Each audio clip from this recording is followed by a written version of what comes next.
मेरा नाम सुमेरा है, सुमेरा इरफान है और मैं ट्रस्ट बाइबल कॉलेज की स्टूडेंट हूँ। और मुझे इस कॉलेज में बहुत अच्छे उस्ताद मिले हैं और मैं बचपन से कलाम को पढ़ती आ रही हूँ और मुझे इस कदर सीखने और समझने का मौका कभी नहीं मिला था।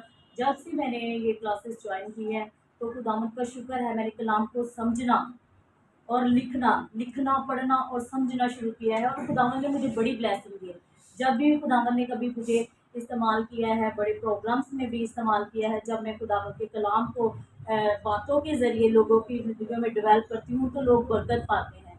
और वाकई ही ये कलाम ही है जो हमें निखारता है, संवारता है। हमारी बातों में अक्लमंदी की बातें हम दूसरों के साथ शेयर करते हैं, बजाय कि हम अपने आप को दूसरी इधर उधर की बातों में जब हम बैठते हैं तो वो करें, बल्कि हम खुदावंद के मुकद्दस कलाम की बातें एक दूसरे के साथ शेयर करें और खुद भी ब्लेस्ड हों और दूसरों को भी ब्लेस्ड करें।